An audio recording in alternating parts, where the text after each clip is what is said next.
بسم الله الرحمن الرحيم. أعوذ بالله من الشيطان الرجيم. بسم الله الرحمن الرحيم.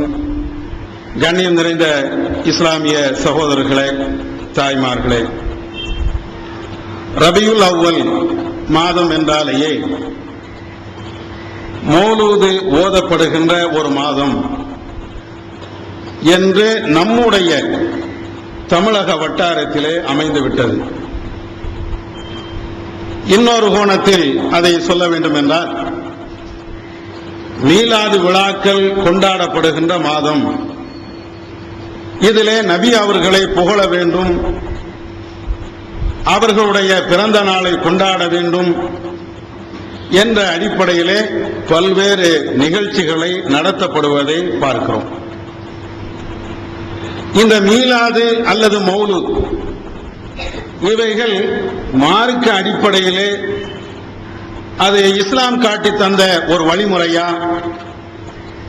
இஸ்லாம் அதற்கு அங்கீகாரம் தந்து இருக்கிறதா என்பதை குர்ஆன் ஹதீஸோடு ஒப்பிட்டு பார்ப்பது நம்முடைய கடமை. காரணம் என்னவென்றால், இந்த மீலாதும் இந்த மௌலூதும் இந்த இரண்டுமே நம்முடைய சமுதாயத்திலே வணக்கம் என்ற போர்வையிலே வலம் வந்து கொண்டிருக்கிறது. இதை செய்ய வேண்டும், இதை ஓத வேண்டும்.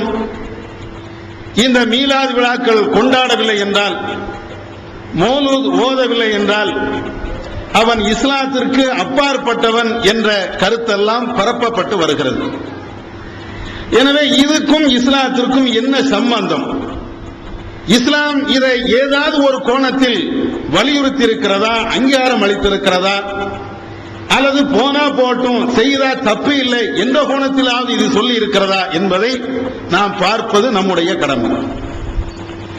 பொதுவாக இஸ்லாமிய மார்க்கம் என்பது நேற்று இன்றைக்கு உருவாக்கக்கூடிய ஒரு மார்க்கம் அல்ல. நாம் நினைத்தால் ஒரு சட்டத்தை உருவாக்குவதற்கு, நாம் நினைத்தால் ஒரு சட்டத்தை இல்லாமல் ஆக்குவதற்கு இஸ்லாம் நமக்கு எந்த வழியையும் காட்டித் தரவில்லை. இஸ்லாத்தை பொறுத்தமட்டில் அல்லாஹ்வும் அல்லாஹ்வுடைய தூதரும் அன்றைக்கு எதை இஸ்லாமிய மார்க்கம் என்று சொன்னார்களோ அதுதான். இன்றைக்கு நபி அவர்கள் 14 நூற்றாண்டுகளுக்கு முன்னால் வந்தார்களே, அந்த நேரத்திலே நபிகள் நாயகம் ஸல்லல்லாஹு அலைஹி வஸல்லம் அவர்கள் எதை இஸ்லாம் என்று சொன்னார்களோ அதுதான் இஸ்லாம். அதற்கு பின்னால் வருகின்ற எந்த கருத்தும் இஸ்லாத்தினுடைய கருத்தாக இருக்க முடியாது. இதை முதல்ல நாம் தெரிந்து கொள்ள வேண்டும். திருமறை குர்ஆனிலே அல்லாஹ் சொல்கிறான், அல் யௌம அக்மல்து லக்கும் தீனக்கும் வ அத்மம்து அலைக்கும் நிஅமதி வ ரதீது லக்குமுல் இஸ்லாம தீனா. இன்றைய தினத்திலே உங்களுடைய மார்க்கத்தை, உங்களுடைய வழிபாடு விவகாரங்களை நான் முழுமையாக ஆக்கிவிட்டேன். எது வணக்கம், எது வணக்கம் இல்லை, எதை செய்தால் நன்மை, எதை செய்தால் தீமை, இவைகள் எல்லாவற்றையும் உங்களுக்கு இன்றைய நாளோடு எல்லாவற்றையும் முழுமையாக பூர்த்தியாக நான் ஆக்கிவிட்டேன். வரலீது லக்குமுல் இஸ்லாம தீனா, உங்களுடைய இந்த வணக்க வழிகாட்டிகளை சொல்லித்தரக்கூடிய இந்த இஸ்லாம் என்ற இந்த மார்க்கத்தை நான் ஏற்றுக்கொண்டு விட்டேன் என்று அல்லாஹ் சூரத்துல் மாயிதா 5வது அத்தியாயத்திலே 3வது வசனத்திலே அல்லாஹ் இவ்வாறு குறிப்பிடுகிறான். இந்த ஒரு வசனத்திலே அல்லாஹ் சொல்லக்கூடிய ஒரு கருத்து, வணக்கம் என்றால் அது அல்லாஹ்வுடைய தூதர் காட்டி தந்திருக்கணும். வணக்கம் என்றால் அல்லாஹ் எங்காவது அதை சொல்லி தந்திருக்க வேண்டும். அல்லாஹ்வும் அல்லாஹ்வுடைய தூதரும் சொல்லித்தராத எதுவும் வணக்கமாக இருக்க முடியாது என்பதை இந்த வசனம் திருமறை குர்ஆன் தெளிவாக சொல்கிறது. நபிகள் நாயகம் ஸல்லல்லாஹு அலைஹி வஸல்லம் அவர்கள் சொல்கிறார்கள், மன் அமில அமலன் லைஸ அலைஹி அம்ருனா ஃபஹுவ ரத்துன். நாம சொல்லாத, நாம ஏவாத, நாம அங்கீகாரம் தராத ஒரு விஷயத்தை ஒருவர் அமல் என்று செய்வார் என்றால், இதுவும் நன்மைதான் என்று கருதி ஒருவர் செய்வார் என்றால் அது மறுமையிலே நிராகரிக்கப்படும், தூக்கி எறியப்படும் என்று நபிகள் நாயகம் ஸல்லல்லாஹு அலைஹி வஸல்லம் அவர்கள் சொன்ன இந்த செய்தியை சஹீஹ் முஸ்லிம் என்ற நூலிலே பார்க்கலாம். இன்னொரு ஹதீஸிலே, முஸ்லிம் என்ற நூலிலே நபிகள் நாயகம் ஸல்லல்லாஹு அலைஹி வஸல்லம் அவர்கள் சொல்கிறார்கள், இன்ன கைரல் ஹதீஸி கிதாபுல்லாஹ், செய்திகளிலே மிகச்சிறந்த செய்தி அல்லாஹ்வுடைய வேதம். வகைரில் ஹதி முஹம்மது ஸல்லல்லாஹு அலைஹி வஸல்லம். நடைமுறைகளிலே, செயல் திட்டங்களிலே, நெறிமுறைகளிலே சிறந்தது அல்லாஹ்வுடைய தூதருடைய வழிகாட்டுதல் தான். வஷர்ரல் உமூரி முஹதஸாத்துஹா. காரியங்களிலே மிக மிக கெட்ட விஷயம் என்னவென்றால், மார்க்கத்தில் எவன் புதிதாக உருவாக்குகிறானோ, புதிய புதிய வணக்கங்களை எவன் அறிமுகம் செய்கிறானோ அதுதான். வஷர்ரல் உமூரி முஹதஸாத்துஹா வகுல்ல முஹதஸத்தின் பித்ஆ.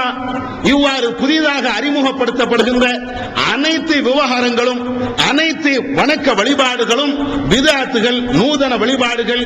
வகுல்லு பித்ஆத்தின் லலாலா வகுல்லு லலாலத்தின் ஃபின்னார். ஒவ்வொரு நூதன வழிபாடுகளும் நரகத்துக்கு கொண்டு செல்லும் என்று நபிகள் நாயகம் ஸல்லல்லாஹு அலைஹி வஸல்லம் அவர்கள் சொல்கிறார்கள். ஒரு வசனம், இரண்டு விதமான ஹதீசுகள். இந்த மூன்று செய்தியையும் இறை தூதர் நமக்கு சொல்லித் தந்த இந்த மூன்று செய்தியையும் ரொம்ப ஆய்வு பண்ணி சிந்திச்சு பார்க்க வேண்டிய அவசியம் இல்லை. மேலோட்டமாக பார்த்தாலேயே இந்த மார்க்கம் என்பது முழுமைப்படுத்தப்பட்டாச்சு. இந்த மார்க்கத்தில் நன்மை எது, தீமை எது என்பதை அல்லாஹும் அல்லாஹ்வுடைய தூதரும் ஏற்கனவே அதை வரையறுத்து தந்து விட்டார்கள். ஒரு வணக்கத்தை இதிலே புகுத்த முடியாது, ஒரு நன்மையை இதிலே இருந்து எடுக்க இயலாது, ஒரு தீமை என்று சொல்வதற்குண்டான அதிகாரம் நமக்கு இல்லை என்பதை இந்த செய்திகள் திட்டவட்டமாக தெளிவாக நமக்கு சொல்லித் தருகிறது. இந்த அடிப்படையில் நாம் பார்த்தால், இந்த மௌலூது என்பதோ மீலாது என்பதோ என்றைக்கு வந்தது, வரலாறுகளை அப்படியே கொஞ்சம் புரட்டி பாருங்க. நபிகள் நாயகம் ஸல்லல்லாஹு அலைஹி வஸல்லம் அவர்கள் பிறந்தார்கள். மக்காவிலே ஏறத்தாழ 40 வருடங்கள் வாழ்ந்தார்கள். அதற்கு பின்னால் மதீனாவிலே 23 வருடங்கள் வாழ்ந்தார்கள். நபியாக ஆக்கப்பட்டதற்கு பின்னால் இந்த மார்க்கத்தை அந்த 23 வருடங்கள் தான் இந்த மக்களுக்கும் எடுத்து சொன்னார்கள்.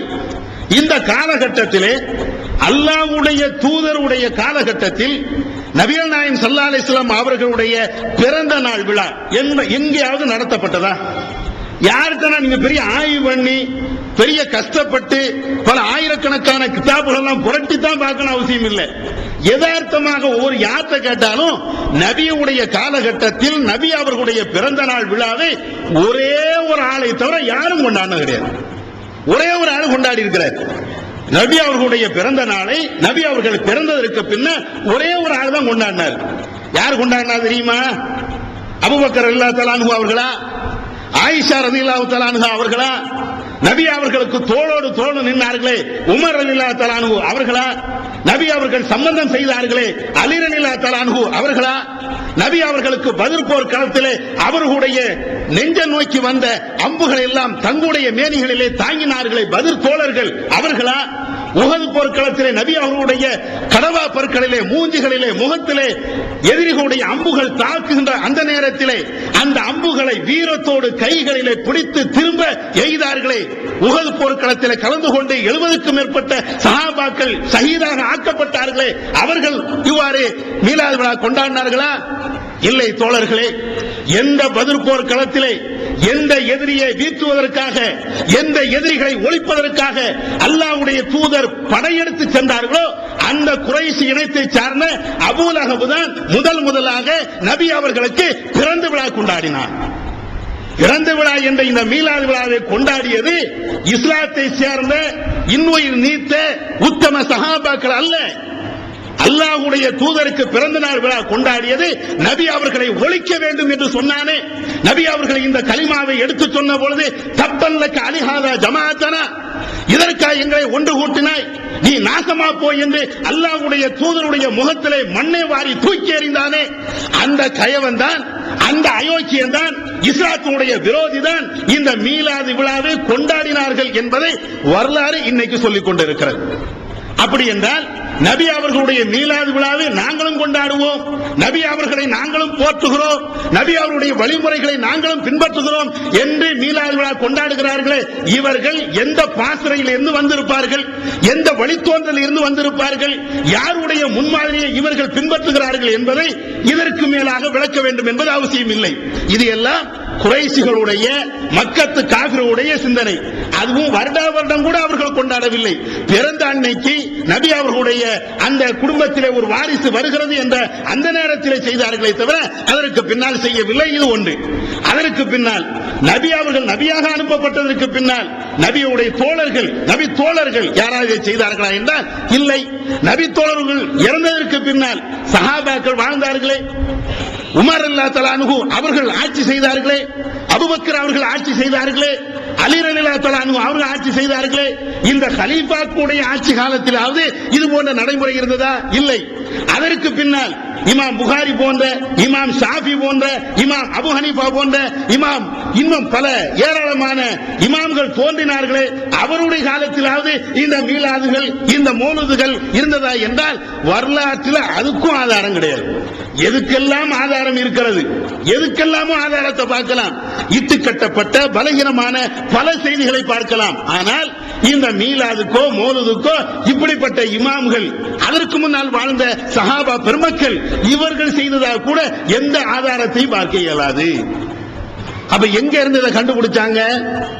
மீலாதை எங்க இருந்து கண்டுபிடிச்சாங்க? அபூலஹப்ட்ட இருந்து கண்டுபிடிச்சிருக்கலாம். மௌலூதை எங்க இருந்து கண்டுபிடிச்சாங்க? எங்க இருந்து கண்டுபிடிச்சாங்கன்னு அவங்களுக்கே சந்தேகம்.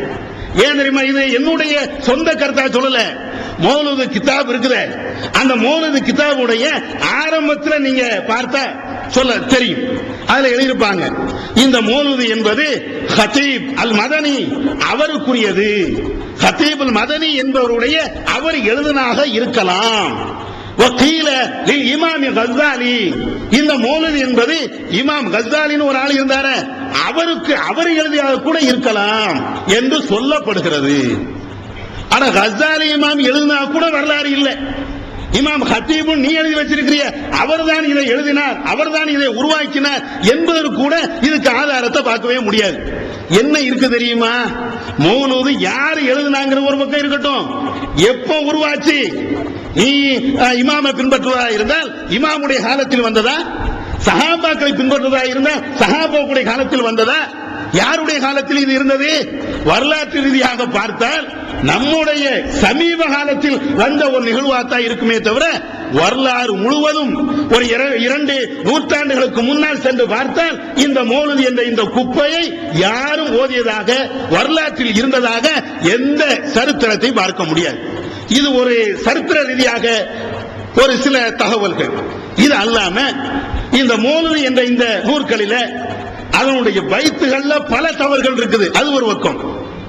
ஹிகாயத்துன்னு சொல்லி அந்த பைத்துகளுக்கு இடையில சில கதைகளை எழுதி வச்சிருப்பாங்க. முதல் ஹிகாயத், இரண்டாவது ஹிகாயத்து, முதல் கதை, இரண்டாவது கதை, பேரே ஹிகாயத்துனால கதை தான். அந்த கதைகள்ல வருகின்ற சில சம்பவங்களை பார்த்தீங்கன்னா சுப்ஹானல்லாஹ், குர்ஆனுக்கும் ஹதீஸுக்கும் எதிரானது. சராசரி ஒரு மனுஷன் அவனுடைய அறிவை கொண்டு சிந்தித்தால் இப்படி எல்லாம் இருக்குமா அப்படின்னு சொல்லி ரொம்ப ஆச்சரியப்பட வைக்க ரொம்ப மோசமான நிலையில உள்ள செய்திகள் எல்லாம் அதுல இருக்கும். முதல் ஹிகாயத்துல ஒரு செய்தி வருது. என்ன செய்தி? முதல்ல அல்லாஹ் ஆதம் நபியை படைக்கிறான். அந்த ஹிகாயத்துல வருகின்ற சம்பவம், ஆதம் நபியை அல்லாஹ் படைக்கிறானா. ஆதம் நபி அல்லாஹ் படைக்கும் போதே அதற்கு முன்னால 2000 ஆண்டுகளுக்கு முன்னாலேயே முகமது நபி அவர்களுடைய ஒளியை அல்லாஹ் படைச்சிட்டானா. முகமது நபி அவங்க மனுஷன் தான் கிடையாது, அவங்க ஒரு ஒளியம். அந்த ஒளிய 2000 ஆதம் நபி படைக்கப்படுவதற்கு 2000 ஆண்டுகளுக்கு முன்னாலேயே அல்லாஹ் படைச்சாங்க. அதுக்கு பின்னால ஆதம் நபி அல்லாஹ் படைக்கிறான். ஆதம் நபி அல்லாஹ் படைச்ச உடனே ஆதம் நபி அப்படியே கண்ணை திறந்து அப்படியே பார்க்கறாங்க. அல்லாஹ் அப்படியே அவங்களுக்கு ரூஹை எல்லாம் கொடுத்து கண்ணை திறந்து பார் அப்படின்னு சொன்ன உடனே ரா அலா பாபில் ஜன்னதி மக்தூபன் லா இலாஹ இல்லல்லாஹ் முஹம்மது ரசூலுல்லாஹ், சொர்க்கத்தினுடைய வாசல்ல லா இலாஹ இல்லல்லாஹ் முஹம்மது ரசூலுல்லாஹ் அப்படின்னு இருக்குதான். உடனே ஃபர்ஸ்ட் கேள்வி ஆதம் நபி அல்லாஹ்ட்ட முதல் கேள்வி என்ன கேள்வி கேட்கிறாங்கன்னா, யா ரப்பி மன் ஹாதல்லதி கரந்த இஸ்மஹு பிஸ்மிக, யா அல்லாஹ் உன்னுடைய இஸ்மோடு உன்னுடைய பேரோடு இன்னொரு பேரை இணைத்து எழுதி இருக்கிறிய, இது யாரு? முதல் கேள்வி ஆதம் நபி கேட்ட முதல் கேள்வி என்ன? ஃபர்ஸ்ட் வந்தோடனே நீ தான் அல்லாஹ் அதெல்லாம் கேட்கல, நான் எப்படி வாழணும் அதையெல்லாம் கேட்கல. எடுத்தோடனே அவர் கண்ணுக்கு பட்டது லா இலாஹ இல்லல்லாஹ் முஹம்மது ரசூலுல்லாஹ். உடனே இவர் கேட்கக்கூடிய கேள்வி, அடுத்த கேள்வி என்ன ஓம் பேரோடு இன்னொரு பேரா, அப்ப அது என்ன அப்படின்னு கேட்டோன்னே அல்லாஹ் சொன்னானா, ஆமா இவரு முகமது இந்த உலகத்தினுடைய இறுதி தூதராக அவர் வருவார், அவர் ஒரு சிறப்பு மிக்கவர், அவரை படைக்கவில்லைன்னா ஒன்னையே படைச்சிருக்க மாட்டேன், அவ்வளவு உயர்வான ஒரு ஆளு அப்படின்னு அல்லாஹ் சொன்னோன்னு உடனே டக்குனு ஆதம் நபி, அப்படியா யா அல்லாஹ், இந்த உயர்வான இந்த மனிதரை கொண்டு நான் உன்கிட்ட பாவ மன்னிப்பு தேடுகிறேன், என் பாவத்தை எல்லாம் மன்னிச்சிரு அப்படின்னு அங்கேயும் கேட்டாரா. உலகத்துக்கு வந்தார்னு சரித்திரங்கள் சொல்றாங்க இல்லையா, உலகத்துக்கு வந்ததுக்கு பின்னாலையும் அவர் இப்படி கேட்டார் அப்படின்னு வருது. சரி, இது போட்டும், இதுக்கு பலவீனமான ஹதீசுகள் இப்படி சொல்லுவாங்க. அதுக்கு அடுத்து அப்படியே ஆதம் நபியுடைய முதுகுல அல்லாஹ் என்ன செய்யறானா, ரசூலுல்லாஹ்வுடைய ஒளிய முதல்ல ஆதம் நபியுடைய முதுகுல அல்லாஹ் வைக்கிறான். வெளிவந்து விட்டது தவறான வாதங்களும் தக்க பதில்களும். சகோதரர் பிஜே அவர்கள் உரையாற்றிய ரமலான் மாத தொடர் சொற்பொழிவு. மறைவான ஞானம் அல்லாஹ்வை தவிர வேறு யாருக்கும் உண்டா? சத்தியம் எது, அசத்தியம் எது? இறந்தவர்களால் செவியேற்க முடியுமா? நபிமார்களுக்கு இறைவன் வழங்கியதையன்றி வேறு ஏதும் மறைவான ஞானங்கள் உண்டா? தர்கா, தரீகா வழிபாடுகள் சரியா? மனிதன் கடவுளாகி விட முடியுமா? தவறான கொள்கையில் இருப்பவர்களின் வாதங்களுக்கு குர்ஆன் ஹதீஸ் அடிப்படையில் அடுக்கடுக்கான தெளிவான சான்றுகளுடன் தக்க பதில்கள் 5 டிவிடிக்களாக விலை ரூபாய் 150 மட்டுமே. கிடைக்கும் இடம் TNTJ வீடியோ விஷன், நம்பர் 30, அரண்மனைக்காரன் தெரு, மண்ணடி, சென்னை 1, செல் 9500168989. திருக்குர்ஆன் தமிழாக்கம் பி ஜெய்னுல் ஆபிதீன். அனைவருக்கும் புரியும் எளிய நடை, தேவைப்படும் வசனங்களுக்கு தெளிவான விளக்கங்கள், கலை சொற்களின் விளக்கங்கள், திருக்குர்ஆன் எவ்வாறு அருளப்பட்டது, எவ்வாறு தொகுக்கப்பட்டது என்பது குறித்து முழுமையான விளக்கம். நபிகள் நாயகம் ஸல்லல்லாஹு அலைஹி வஸல்லம் காலம் முதல் இன்று வரை குர்ஆன் பாதுகாக்கப்பட்ட வரலாறு, திருக்குர்ஆன் இறைவனின் வாக்குகள் என்பதற்கான அடுக்கடுக்கான ஆதாரங்கள், முந்தைய பதிப்புகளை விட மெருகூட்டப்பட்ட செய்திகள், கூடுதலான பக்கங்கள், அழகிய வடிவமைப்பு, உயர்தரமான பைண்டிங். விலை ரூபாய் 300 மட்டுமே. வெளியீடு மூன் பப்ளிகேஷன், நம்பர் 83/3, முதல் மாடி, மூர்தரு, Mannady, Chennai 1. Phone 65690810. TNTJ video vision, எண் 30, அரண்மனைக்காரன் தெரு, மண்ணடி, சென்னை 1, செல் 9500168989. ரசூல் அவர் ஒளி தானே, அந்த ஒளியை எடுத்து அல்லாஹ் ஆதம் நபியுடைய முதுகந்தண்டில் அப்படியே வைக்கிறானா. வைக்கும் போதே சொல்றானா, இப்ப பாத்துக்க, இது பயங்கரமான ஒரு சக்தியை முதுகுல நான் கொண்டு வைக்கிறேன், இது பெரிய அமானிதம், எங்கேயாவது போகும்போது காணாக்கிட்டு போயிடாத அப்படிங்கிற மாதிரி அவர் சொன்னார். அல்லாஹ் சொன்னாராம், அவங்களும் பத்திரமா வச்சுட்டாங்களாம். அந்த ஒளி ஆதம் நபி வழியாக அடுத்த தூதராக வந்த நூஹ் நபி அவருடைய முதுகுல அப்படியே வந்து உட்கார்ந்துருச்சான். ஆதம் நபிக்கு அடுத்து நூஹ் நபின்னு சொல்லுவாங்கல்ல, நூஹ் நபி அவருடைய முதுகு தண்டுல அந்த ஒளி அப்படியே வந்து உட்கார்ந்துச்சான். உடனே அந்த ஒளியினால நூஹ் நபிக்கு எவ்வளவு பெரிய பாக்கியம் அருள் கிடைச்சது தெரியுமா? நூஹ் நபி அல்லாஹ் காப்பாற்றினான். அதாவது நூஹ் நபி வந்து அந்த மக்களுக்கு மத்தியில பிரச்சாரம் பண்ணாங்க. இன்னி தாவத்து கௌமி லைலன் வனஹாரா, சூரத்து நூஹ்ல அல்லாஹ் சொல்றானே, யா அல்லாஹ், இந்த மக்களுக்கு இரவிலும் பகலிலும் நான் பிரச்சாரம் செய்தேன், ஆனால் யாரும் என்னுடைய பிரச்சாரத்தை கேட்கல, என்னை பார்த்து விரண்டோடு தான் ஓடுகிறார்கள், என்னை யாரும் ஈமான் கொள்ளல அப்படின்னு சொல்லி அவங்க அல்லாஹ்ட்ட சொல்றாங்க. சொல்லிட்டு, யா அல்லாஹ், இந்த மக்கள்ல யாரையும் நீ விட்டு வைக்காத, இன் ததருகும் யுமில்லு இபாதக, ஒரு சமயம் இவர்கள யாரா ஒரு ஆளை நீ விட்டு வச்ச உன்னுடைய நல்லடியார்களை அவர்கள் கெடுத்து விடுவார்கள், இவர்கள் அத்தனை வரையும் அழிச்சிரு அப்படின்னு சொன்ன உடனே அல்லாஹ் அந்த சமுதாயத்தை அழிக்கிறான். அழிக்கும் போது ஈமான் கொண்டவர்களை யாரெல்லாம் நூஹ் நபியை ஈமான் கொண்டார்களோ அந்த சமுதாயத்தை எல்லாம் ஒரு கப்பல்ல ஏற்றி அல்லாஹ் அப்படியே பாதுகாப்பா கொண்டு போனான்னு குர்ஆன்ல இப்படி ஒரு சம்பவம் இருக்குது. இத அவங்க சொல்றாங்க, மௌலூதுல கப்பல் வந்து அந்த தண்ணீர் அப்படியே மிதக்கும், கடுமையா தடுமாறுதான், கீழே எல்லாம் உள்ள பார்த்துச்சான். அந்த நேரத்தில் இந்த நூஹ் நபியை காப்பாற்றியது எது தெரியுமா? நூஹ் நபி கப்பல்ல போனாங்கல்ல, கப்பல்ல இருந்து நூஹ் நபியை காப்பாற்றியது எது தெரியுமா? அல்லாஹ் நூஹ் நபியுடைய முதுகந்தண்டுல ரசூலுல்லாஹ்வுடைய ஒளிய வச்சான, இந்த ஒளி தான் நூஹ் நபியை காப்பாற்றியதான். எப்படி போகுது? அல்லாஹ் அப்படியே சொல்றான், இந்த ஒளியை வச்சு நான் காப்பாற்றணும்னு சொன்னானா? அல்லாஹ் சொல்றது, அவர் என்னுடைய அடியார், நாம தான் அவரை காப்பாற்றினோம். அவருடைய குடும்பத்தை சார்ந்த நூஹ் நபியுடைய மகன் அவர் இஸ்லாத்தை ஏற்கல, நூஹ் நபியை நபியாக ஏற்றுக்கொள்ளல, அதனாலேயே அவரை நாம வந்து அந்த தண்ணியில மூழ்கடிச்சோம் அப்படிங்கிறான். நம்முடைய விவகாரத்தின இவரை நாம காப்பாத்தினோம் அப்படிங்கிறான். ஆனா நூஹ் நபி காப்பாற்றப்பட்டது எதுவா? இந்த ஒளியினாலதான், ரசூலுல்லாஹ்வினாலதான் நூஹ் நபி காப்பாற்றப்பட்டாங்க. எதுக்கு சொல்ல வரேன்னா, குர்ஆன் ஒரு உரையாடலை சொல்கிறது, முன் சென்ற நடைமுறைகளை சொல்கிறது, அவர்களுக்கு தரப்பட்ட வேதனைகளை சொல்கிறது. இவர்கள் மௌலிது என்ற பெயர்ல அல்லாஹ் சொன்னதெல்லாம் தப்புடா. அல்லாஹ் என்ன சொல்றான்? அல்லாஹ் சொல்றதெல்லாம் சரியில்லை. காப்பாற்றப்பட்டது அல்லாஹ் கிடையாது, ரசூலுல்லாஹ் போய் காப்பாத்தினாங்க. நூஹ் நபியை அந்த வேதனையிலிருந்து, அல்லாஹ்வுடைய அதாபில இருந்து காப்பாற்றியது இந்த ரசூலுல்லாஹ்வுடைய ஒளி. அப்படின்னா அல்லாஹ்வை விட சக்தி யாருக்கு இருக்குது? அல்லாஹ்வை விட காப்பாற்றுகின்ற வல்லமை அல்லாஹ்வுக்கு இருக்கு. நாம நம்புறோமே, அதை விட சக்தி யாருக்கு இருக்குதுன்னா இந்த ரசூலுல்லாஹ்வுடைய ஒளிக்கு இருக்குது. போச்சா? அதுக்கு அடுத்து அதோடு நிக்கலையா, இந்த ஒளி நூஹ் நபி வழியாக இப்ராஹிம் நபி அவருடைய முது தண்டுல வந்து நின்றுட்டான். இப்ராஹிம் நபியுடைய முது தண்டம் வந்த உடனே அங்கேயும் ஒரு ஏதோ ஒண்ணு பண்ணுது. என்ன பண்ணுது? குர்ஆன்ல அல்லாஹ் சொல்றான். என்ன செய்யறான்? இப்ராஹிம் நபி அவங்க வந்து சிலைகளை அடிச்சு நொறுக்குனாங்க. ஊர்ல உள்ளவங்க எல்லாரும் திரண்டாங்க. திரண்ட உடனே அந்த ஊர் ஜமாத்து எல்லாரும் சேர்ந்து இப்ராஹிம் நபிக்கு வந்து ஒரு தண்டனை அறிவிக்கிறாங்க. ஒரு நெருப்பை மூட்டினாங்க, இப்ராஹிம் நபியை தூக்கி அதுல போடுறாங்க. இதெல்லாம் குர்ஆன்ல உள்ள சம்பவம். அதுல இருந்து ஒரு இடைச்சொல்கள் என்ன? இப்ராஹிம் நபி நெருப்புல இருந்து காப்பாத்தினாங்க. காப்பாற்றப்பட்டாங்களே, அது எப்படி தெரியுமா? இந்த ஒளியினாலதான். எந்த ஒளி? இந்த ரசூலுல்லாஹ்வுடைய ஒளி இப்ராஹிம் நபியுடைய முதுகந்தண்டுல இருந்ததனால அல்லாஹ் என்ன செய்ய? அல்லாஹ் காப்பாத்தல, அந்த ஒளி தான் இப்ராஹிம் நபியை நரகத்தில இருந்து, அந்த நெருப்புல இருந்து காப்பாற்றியது. அல்லாஹ் சொல்றான் குர்ஆன்ல, யா நாரு கூனி பர்தன் அலா இப்ராஹிம், நெருப்பே நீ இந்த இப்ராஹிமுக்கு ஒரு குளிர்ச்சியான நிலையை ஏற்படுத்து என்று நாம் தான் நெருப்புக்கு கட்டளை போட்டோம். யார் சொல்றா? திருக்குறான்ல அல்லாஹ் சொல்றான். நெருப்பு வந்து அதனுடைய யதார்த்தமான தன்மை சுடும். எந்த நெருப்பா இருந்தாலும் சுடத்தான் செய்யும். அந்த அதனுடைய யதார்த்தமான தன்மைக்கு நாம ஒரு கட்டளை போட்டோம். அல்லாஹ் சொல்றான், நெருப்பே உன்னுடைய யதார்த்தமான நிலை சுடணும், ஆனா இப்ப நீ சுடாத, குளிர்ச்சியாக நீ ஆகு என்று நாம நெருப்புக்கு உத்தரவு போட்டோங்கிறான். ஆனால் இந்த வரலாறு எப்படி வருது? குர்ஆனுடைய வரலாறு. குர்ஆனுடைய வரலாறுல இதை எப்படி மாத்துறாங்க அப்படின்னா, நெருப்பு அதா குளிரலையா, இந்த முதுகுல இருக்கக்கூடிய அந்த ஒளியை பார்த்த உடனே நெருப்பு அப்படியே அணைஞ்சிருச்சு. எப்படி இருக்குது? இதுதான் மௌலிது. அதுக்கு அடுத்து நீங்க இன்னொரு சம்பவத்தையும் பார்க்கலாம். ரசூலுல்லாஹ்வுடைய ஒளி அது எப்படிப்பட்ட ஒளி என்று தெரியுமா?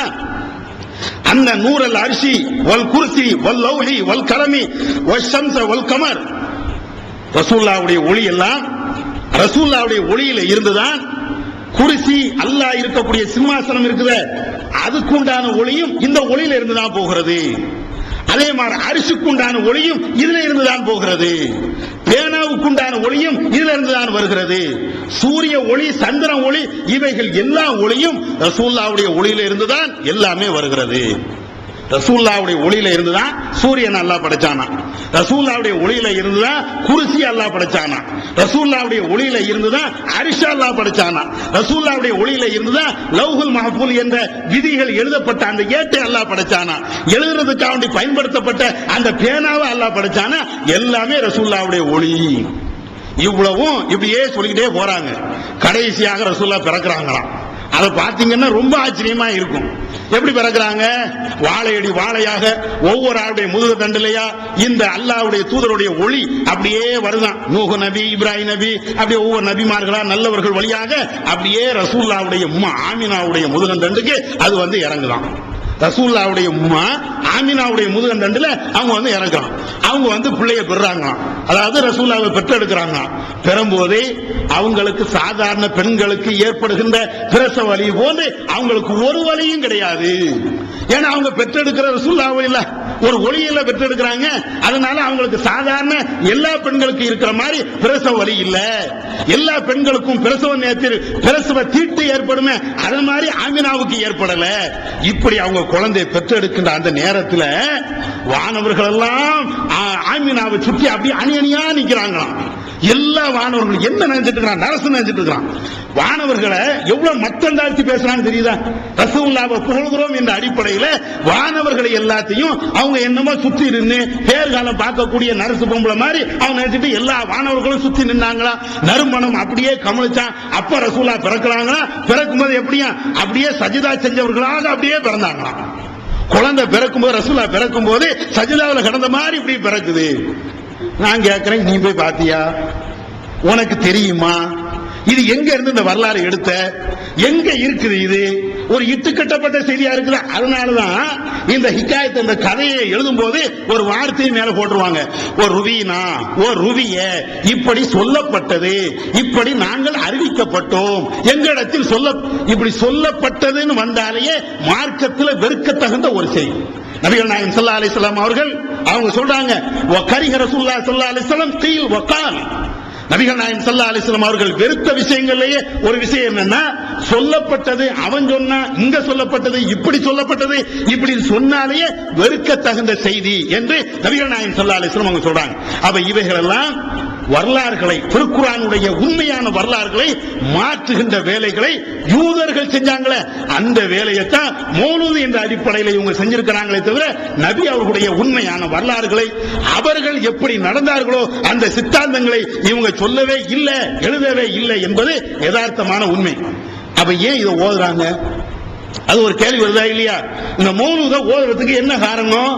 இது நாம சொல்ல வேண்டியதில்லை, மௌலூதிலே எழுதியிருக்கிறாங்க. ஏன் ஓதுறோம் தெரியுமா? இந்த மௌலூத ஒருவர் முதல்ல ஆரம்பிச்சு வச்சாராம். அல் மலிக் அல் லஃபர் அபு சயீத் அல் கௌகபரி என்னமோ எழுதி வச்சிருக்கான். இப்படி ஒரு ஆளு, பெரிய ஒரு அரசாங்கத்தில் இருந்த ஒரு பெரிய மன்னராம்.